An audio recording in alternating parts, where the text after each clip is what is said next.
এই উম্মত তো এক নেকি দিয়া জান্নাতে যাবে। কয় নেকি দিয়া? একটা নেকি দিয়া জান্নাতে যাবে এই উম্মত। অন্য উম্মতের কথা জানি না আমি, এই উম্মত এক নেকি দিয়া জান্নাতে যাবে।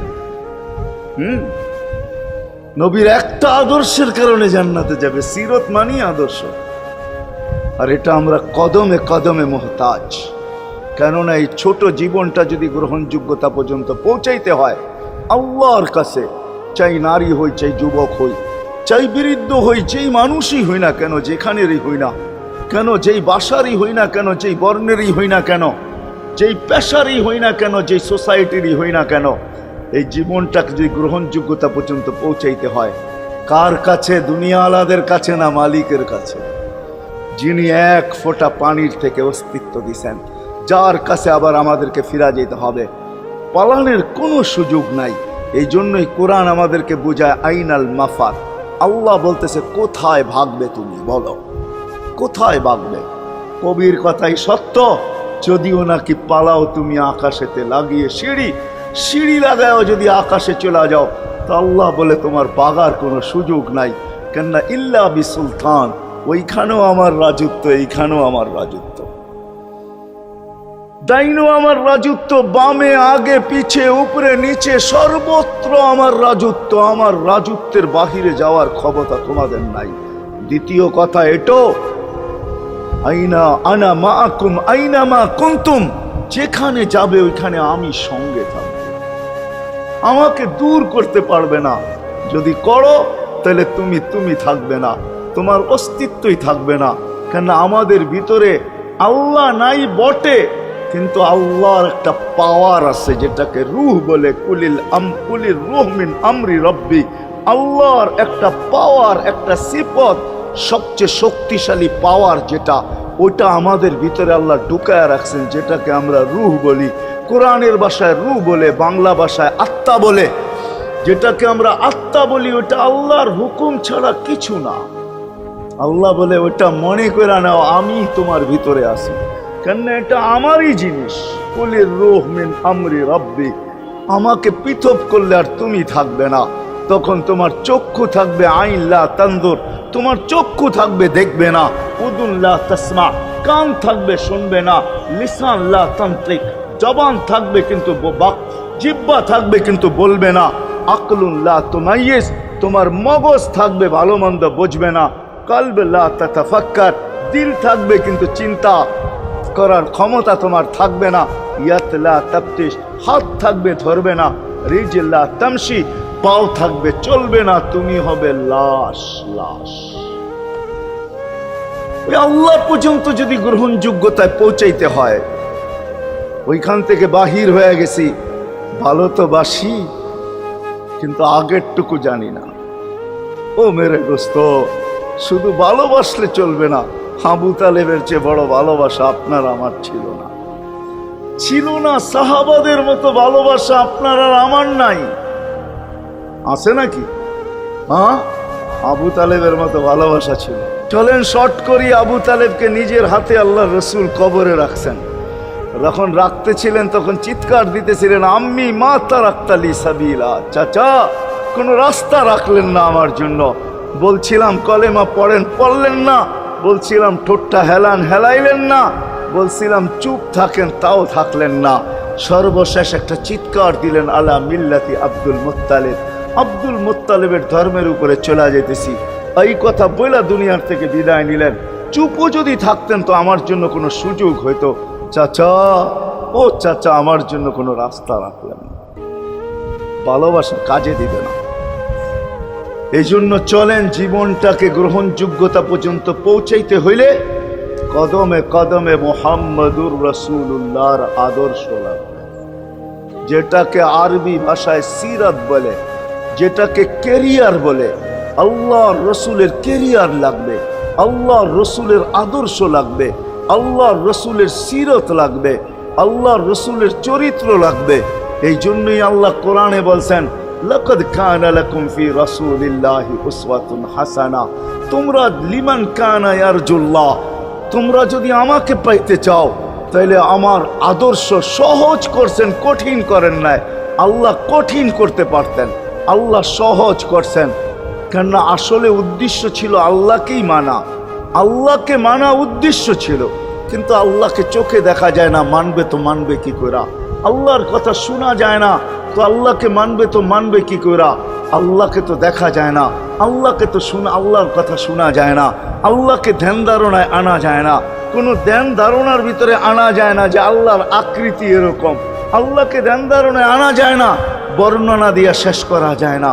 আল্লাহর বর্ণনা দিয়ে কেউ শেষ করতে পারবে না। কোরআন বড় কিছু আমাদেরকে বুঝাইছেন, অনেক বুঝাইছেন যে আল্লাহর বর্ণনা দিয়ে শেষ করা যাবে না। আল্লাহ শুধু আল্লাহ না, 99 নাম দেখলেই বোঝা যায় যে আল্লাহকে। আল্লাহ শুধু আল্লাহ না, আল্লাহ 99টা পদের অধিকারী। বিদায় আল্লাহ ধরা ছোঁয়ার বাহিরে আল্লাহ মানুষ প্রশ্ন করতে পারে, আপনাকে মানবো তো মানবো কি কইরা, পাবো তো পাবো কি কইরা? তো আল্লাহ আসান করছেন যে আমার নবীর আদর্শের ভিতরে আমি লুকায়িত আছি। ফুলের ভিতরে যেরকম ঘেরান লুকায়িত থাকে, আমার নবীর আদর্শের ভিতরে আমি লুকায়িত। নবীর আদর্শ মানতে থাকবে, আমাকে পাইতে থাকবে। এই জন্যই রাসূলুল্লাহর আদর্শ দরকার, সিরাত দরকার, কেরিয়ার দরকার। আর কেন আপনি আদর্শ মানবেন না? জীবনটাই তো আপনার জন্য আমার জন্য ছিল, ঠিক না? চোখের পানি ছিল তো আপনার জন্য, চিৎকার ছিল তো আপনার জন্য, রাত ছিল তো আপনার আমার জন্য, দিন ছিল তো আপনার আমার জন্য।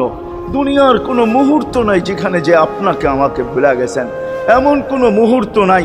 আরশে যাইও আপনাকে আমাকে ভুলেন নাই। যখন আরশে গেছে আমার বিবেক বলে ওইখানে হারায়া যাওয়া দরকার ছিল। মুসা আলাইহিস সালামকে আল্লাহ আরশ থেকে নিজেকে দেখানোর জন্য তাজাল্লি দিছেন।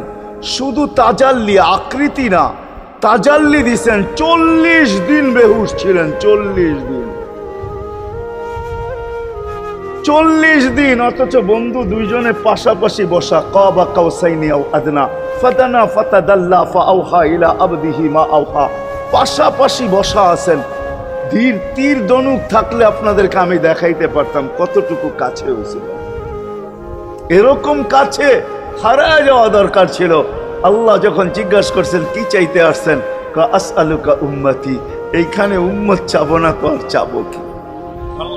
এই সুযোগ পাবো আর পাবো কখন? এই টেবিলে উম্মত না উঠলে উঠবে কোথায়? এরকম কাছে হব তো হব কখন? এত কাছে পাবো তো পাবো কখন? এত কাছে হব তো হব কখন? এরকম পরিবেশ হবে তো হবে কখন? আপনি এরকম খুশি আবার হবেন তো হবেন কখন? আপনি আমাকে ডাইকা নিয়ে আসছেন, মেহমান বানায়া, আপনি মেজবান, উম্মত চাই। আল্লাহ জিজ্ঞাসা করছে এইখানে উম্মত? তো যুক্তি দিতেছে আনতা রব্বুল করিম আনান নবিয়্যুর রহিম কাইফা তুদাইয়ু হাদিল উম্মাহ বাইনাল কারীমি ওয়ার রহিম। শুরুতে আপনি, শেষে আমি। শুরুতে আপনি রব্বে করিম, শেষে আমি নবী রহিম। দুইয়ের মাঝে উম্মত জাহান্নামে চলে যাবে।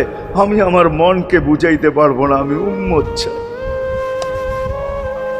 আল্লাহ সান্ত্বনা দিতেছেন, কাসসামতুল কিয়ামাতা কিসমাইন, কিয়ামতকে 2 ভাগে ভাগ করছি।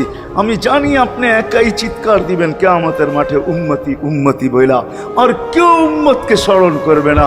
নবীরা তো মাকেও স্মরণ করবে না, বোনকেও স্মরণ করবে না, সবাই নাফসি নাফসি বলবে। আপনি উম্মতি বইলা চিৎকার দিবেন। বিদায় কিয়ামত আপনার আর আমার মাঝে ভাগ, আর কারো মাঝে না। সালতো তা সাফি তো সাফা, ওই দিন আপনি চাইতে থাকবেন, আমি দিতে থাকবো। আপনি সুপারিশ করবেন, আমি মঞ্জুর করতে থাকবো। লা ইউখজিকা ফি উম্মতিক, আপনার উম্মতের ব্যাপারে আপনাকে আমি লজ্জিত করব না। কোরআন আসছে আল্লাহর রাসূলের কাছে, অদ্দুহা ওয়াল লাইলি ইদা সাজা মা ওয়াদ্দাআকা রাব্বুকা ওয়া মা ক্বালা। এই সূরার ভিতরেই আছে সাউফা ইউতিকা রাব্বুকা ফাতারদা, আপনাকে আমি রাজি করে ছাড়বো।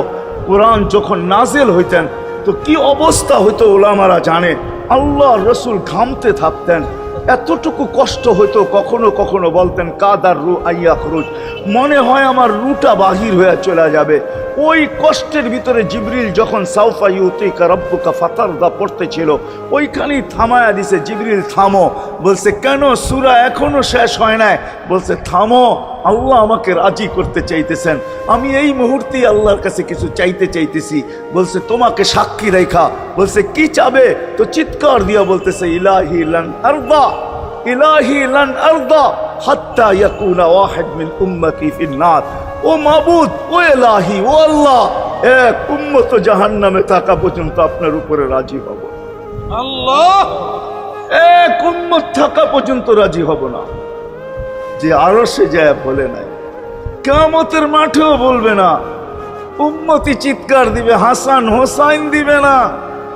হাসান হোসাইন কলিজার টুকরা ছিল, কোনো একদিনের কাহিনী। হাসান হোসাইন জিজ্ঞাসা করছে, নানা যান আপনি উত্তম না আমরা উত্তম?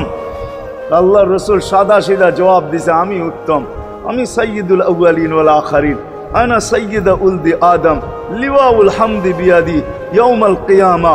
হায় হায়, আল্লাহর জান্ডা কিয়ামতের দিন আমাদের নবীজির হাতে থাকবে। মাধবদের মানুষ বোঝেন আমি যেটা বুঝাইতে চাইতেছি। ওই হাসান হুসাইনের খবর নিবেন না, নিবে উম্মতের খবর। জিজ্ঞাসা করছে, নানা যান আপনি উত্তম না আমরা? আল্লাহ রসুল বলছে, আমি উম্মত। দুইজনে হাসতে হাসতে কুটা কুটা। আল্লাহ রসুল বলছে, এত হাসো কেন? জবাব হয় নাই।